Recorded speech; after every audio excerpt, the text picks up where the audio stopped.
The surgical sponge was still there. Yellowed, calcified, fused to the gallbladder like a ghost from my past. My fingers trembled as I tried to cut it free before Sarah could see. Then the oxygen tank exploded. Flames licked the ceiling as I shielded the patient, my hands burning, my career crumbling with every second. The blue thread was in her hand now. She wasn't just my assistant. She was the daughter of the man I ruined. And she had me. The steady beep of the vitals monitor pulsed through the sterile chill of OR4. A rhythmic reassurance against the hiss of the ventilator. David Miller guided the laparoscopic grasper with a surgeon's economy of motion. The gallbladder, a slick, pearlescent bulb on the high-definition monitor. He prepared to clip the cystic duct when the metal tip grazed a rigid protrusion. It didn't yield like inflamed tissue. It scraped. David felt the vibration travel up the instrument, a sickening mechanical jar that resonated in his elbow. He adjusted the camera angle, the light casting long, distorted shadows across the internal landscape of Robert Evans. Beneath a layer of yellowed adhesions sat a tangled, calcified mass, fused to the organ like a fossil in limestone. David froze. The texture on the screen was unmistakable. A textured weave of gauze, grayed by years of bodily rejection and encased in a tomb of calcium. His heart hammered against his ribs, a frantic bird in a cage. This was no anatomical anomaly. It was a ghost. A decade ago, in a frantic midnight surgery in Chicago, he had moved too fast. He had been chasing the clock, trying to prove he was the fastest hands in the Midwest.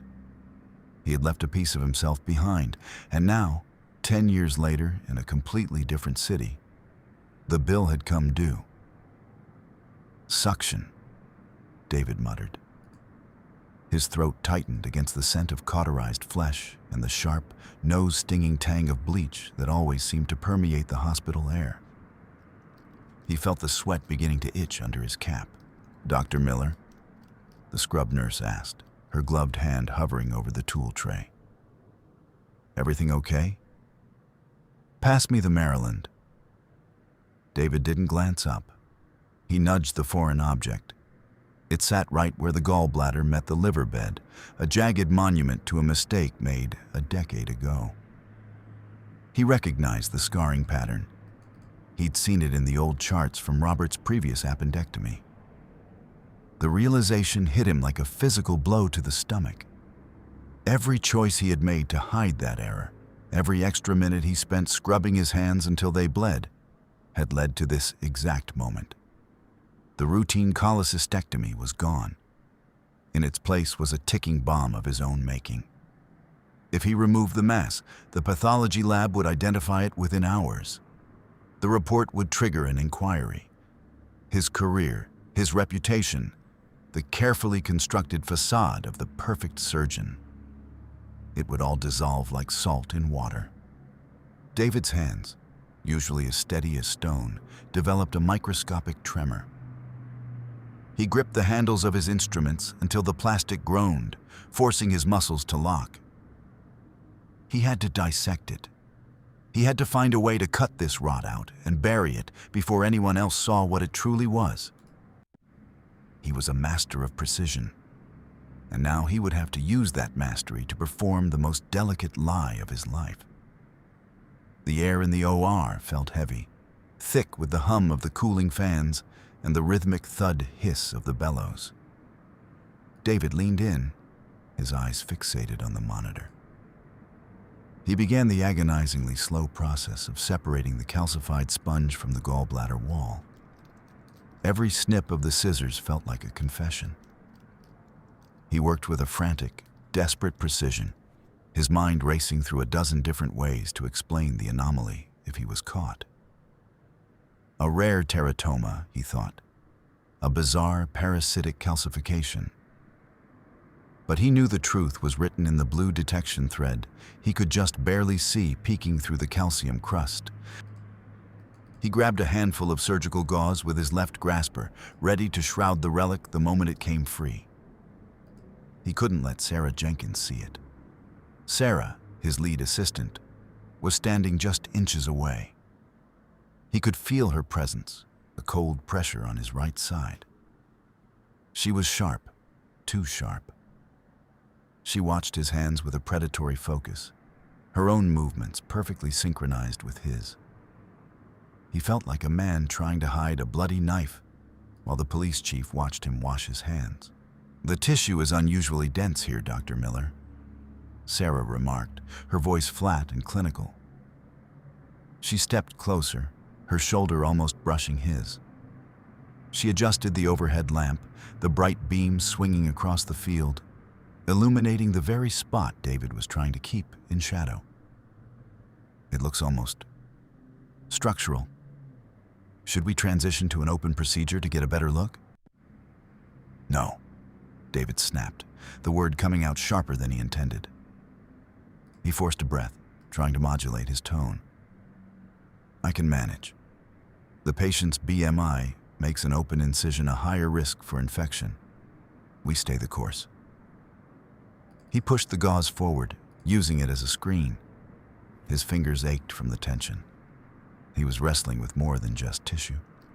He was wrestling with his own history. Every time he made a millimeter of progress, the ghost seemed to pull back, fused stubbornly to the liver. He could smell the ozone from the cautery tool as he singed a small bleeder. The scent reminded him of that night in Chicago. The same smell, the same frantic energy. He had spent 10 years scrubbing his hands 3 times after every surgery, trying to wash away the feeling of that night. But the stain wasn't on his skin. It was inside Robert Evans. Suddenly, a sharp, metallic hiss erupted from the corner of the room. It wasn't the rhythmic sound of the ventilator. It was a high-pitched scream of escaping gas. David didn't even have time to turn his head before a dull thud shook the floor, followed by a brilliant flash of orange light. A pressurized oxygen tank, its regulator faulty and neglected, had given way. The explosion wasn't massive, but it was violent.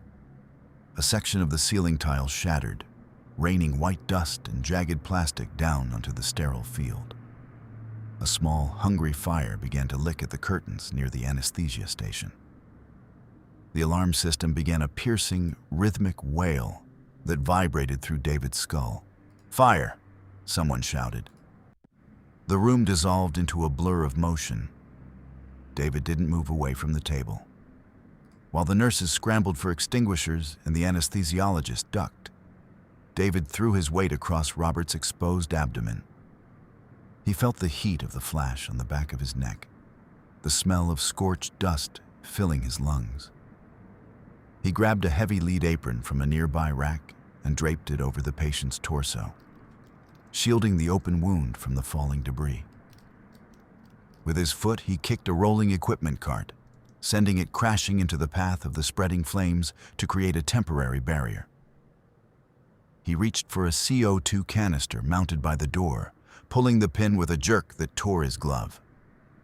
The world narrowed down to the white cloud of the extinguisher and the unconscious man on the table. He sprayed the base of the fire, the cold hiss of the gas drowning out the alarms for a few brief seconds. The flames died as quickly as they had started, leaving behind a thick, acrid smoke that made David's eyes water. "Is the patient stable?" David barked, his voice raw. He didn't wait for an answer. He turned back to the surgical site, his hands searching for any sign of contamination. The fire was out, but the secondary disaster was just beginning. In the chaos, Sarah Jenkins had moved. She wasn't looking at the fire. She was looking at the surgical field. As David pulled back the lead apron, Sarah reached into the cavity with a pair of long forceps. She didn't look at the gallbladder. She looked at the gauze David had used to hide the sponge. With a slow, deliberate motion, She pulled back a corner of the fabric. Caught in the teeth of her forceps was a thin, unmistakable blue thread. It was the radio-opaque marker used in surgical sponges, a thread that shouldn't have been inside a human body for a decade. Sarah didn't scream. She didn't call for help. She simply looked up at David, her eyes cold and bright behind her goggles. The mask hid her mouth, but David could see the triumph in the set of her brow. This wasn't professional curiosity. It was a kill shot. "Dr. Miller," she said, her voice a low, dangerous silk. "This thread, it's an older weave. They stopped using this specific blue tint in 2014. Right around the time you were chief resident in Chicago, wasn't it?" The world seemed to tilt. David felt the cold metal of the table against his hip, the only thing keeping him upright. He looked at Sarah and finally saw the resemblance he had been ignoring for months, the sharp, angular jaw, the unblinking, predatory stare. She wasn't just a talented resident. She was the daughter of Arthur Jenkins, the man David had stepped over to take the top spot at this hospital. The man whose career had ended in a bottle of scotch after David and Richard Moore had buried him under a mountain of efficiency metrics. "I know what this is, David," she whispered, leaning in so close he could smell the mint on her breath. "And I think we both know whose name is on the original op note." Before David could respond, the anesthesia monitor shifted from a steady beep to a frantic, high-pitched chirping. Robert Evans' chest began to heave beneath the drapes.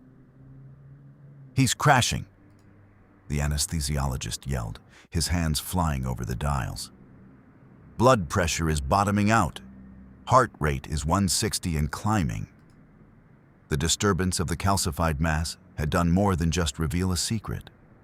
It had breached a reservoir of ancient infection.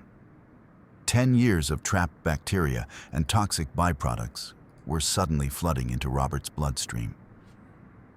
The patient was entering a state of profound anaphylactic shock, his body reacting to the ghost as if it were a new, deadly poison. "Epinephrine, now!" David shouted, trying to regain control of the room. He lunged for the IV line, but his fingers were slick with sweat and the smoke from the fire. The room was a cacophony of sirens, shouting, and the rhythmic thud of the chest compressions the nurse had already begun. David scrambled toward the computer terminal at the end of the bed. He needed to see Robert's full history, every allergy, every previous reaction, to know how to counter this specific storm. He punched in his code, his fingers flying across the keys. The screen didn't show the records. It didn't show the blood gas results. Instead, a large red box appeared in the center of the monitor. "System override. Access denied." "What?" David hissed, slamming his palm against the desk. "Get me in. I need the allergy panel." He tried again, but the screen stayed frozen. The hospital's electronic heart had chosen this exact moment to fail. A security update or a server glitch. The technical terms didn't matter. To David, it felt like the building itself was conspiring against him. A physical manifestation of the luck he had stolen 10 years ago, finally being reclaimed. "The lights!" Sarah called out. The overhead surgical lamps flickered once, twice, and then died. The OR was plunged into a haunting underwater gloom, lit only by the pale green glow of the battery-powered monitors. The life support systems groaned as they switched to emergency power, the air conditioning cutting out and leaving the room to grow rapidly warm and stagnant. "I can't see the vessel," David cried, leaning over Robert. He was working by touch now, his hands deep in the warm, wet cavity of the man's abdomen.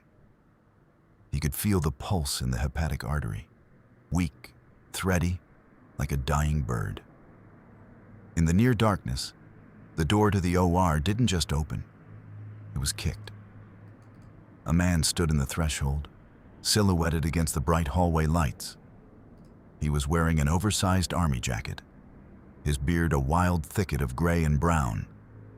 Michael Davis. David recognized him instantly. A frequent flyer in the ER. A man who claimed David had ruined his life during a back surgery years ago. Michael had been a ghost in the hallways for weeks, but now he was here, in the flesh. In his hand, Michael held a scalpel, the blade gleaming in the emergency light.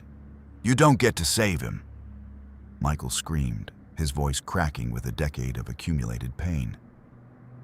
"You don't get to be the hero today, Miller." He lunged toward the table. The nurses screamed, scattering like pigeons. David didn't have time to think. He stepped away from the patient, putting himself between the madman and the unconscious Robert Evans. Michael swung the scalpel. David felt a sharp sting across his forearm as the blade sliced through his gown and skin. He didn't feel the pain, only the cold rush of adrenaline. He grabbed a heavy stainless steel basin from the instrument tray and used it as a shield, the scalpel clattering against the metal with a sound like a chime. "Michael, stop!" David yelled. "He's dying. I have to help him." "You help no one." Michael lunged again. David dropped the basin and tackled the man around the waist. They hit the floor hard, sliding through a puddle of spilled saline and blood. David felt Michael's teeth sink into his shoulder, but he didn't let go. He pinned Michael's wrist to the floor, his fingers digging into the man's tendons until the scalpel fell away. David pressed his full weight onto Michael's chest, his breath coming in ragged gasps. He looked up to see two security guards rushing into the room, their heavy boots thudding on the linoleum. They grabbed Michael, dragging him upward and away. "Get him out of here," David gasped, pushing himself up. He didn't look back at the intruder. He turned his attention to the extracted sponge sitting on the side table, the object he had fought so hard to hide. In the dim emergency light, something else caught his eye. Inside the calcified mass, buried deep within the layers of gauze and bone-like calcium, was a second object, a small, rusted curve of metal. David picked up a pair of clean forceps and pulled it free. It wasn't a sponge. It was a needle fragment, a specific, heavy-gauge needle used for deep abdominal closures. He felt the blood drain from his face. He knew this needle. It was part of a specialized kit that had been discontinued years ago. A kit that only the Chief of Staff, Richard Moore, had insisted on using long after the rest of the hospital had switched brands. David looked at the needle, then at the door where Richard Moore often stood to watch surgeries from the gallery. The realization was a cold weight in his gut. The sponge was his mistake, yes. But the needle? That had been left by someone else.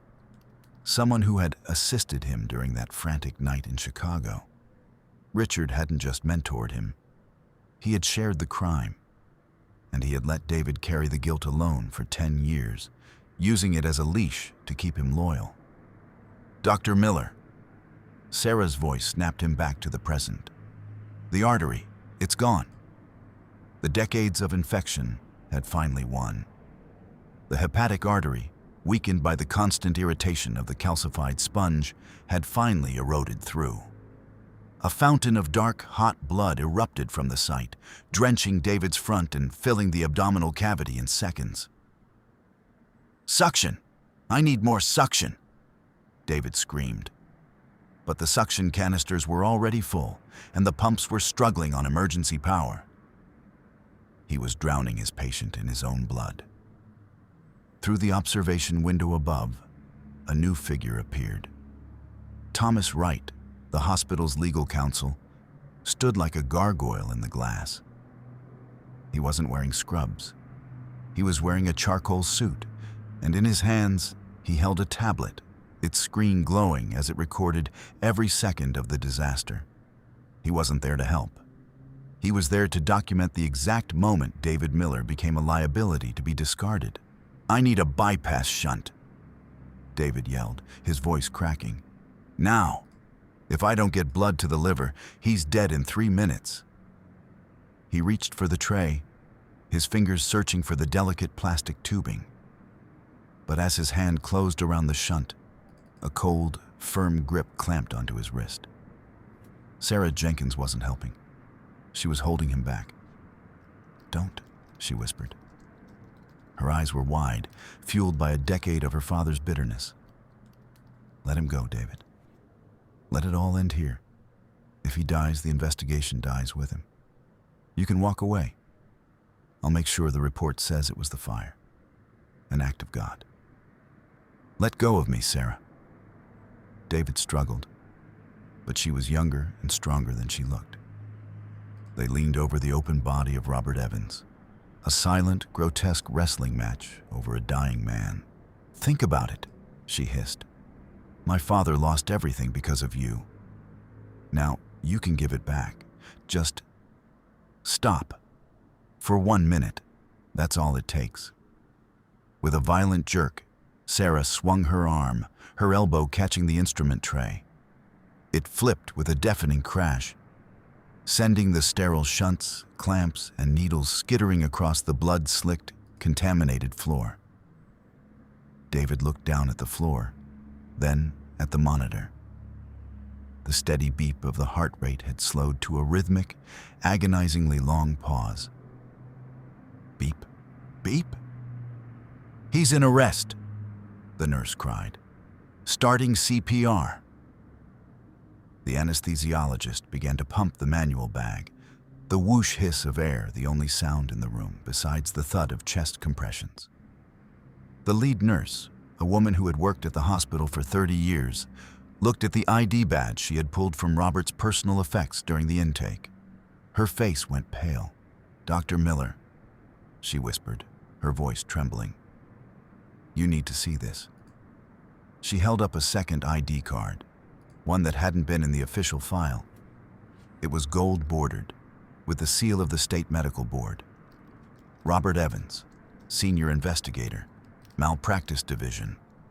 The subversion hit David like a physical weight, crushing the air from his lungs.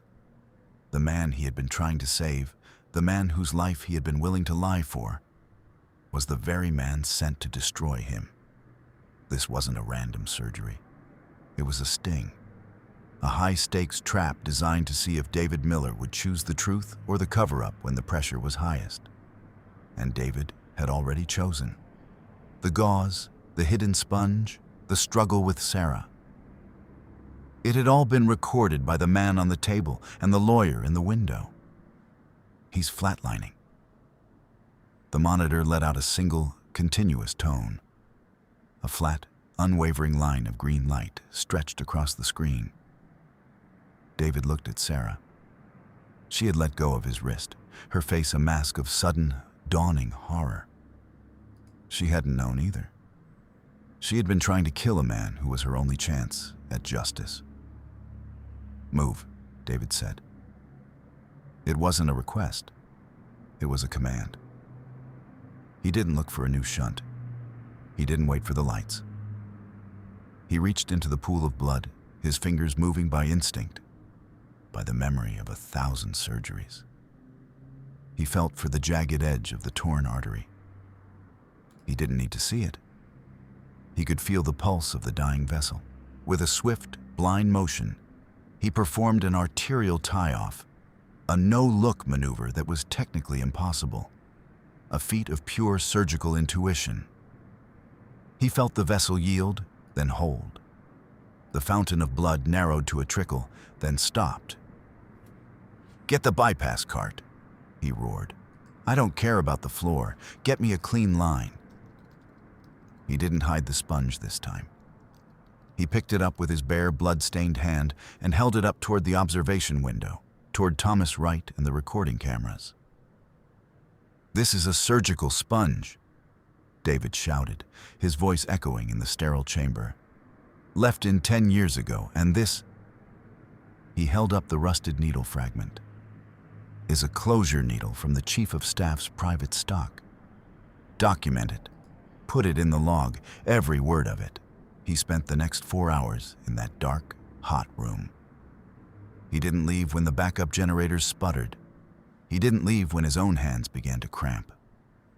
He rebuilt Robert Evans' internal world piece by piece, vessel by vessel. He wasn't a perfect surgeon anymore. He was just a man trying to fix what was broken." When the sun began to rise, casting long, pale fingers of light through the high windows of the hospital, David Miller finally stepped away from the table. Robert Evans was alive. His heart was beating. His liver was pink and perfused.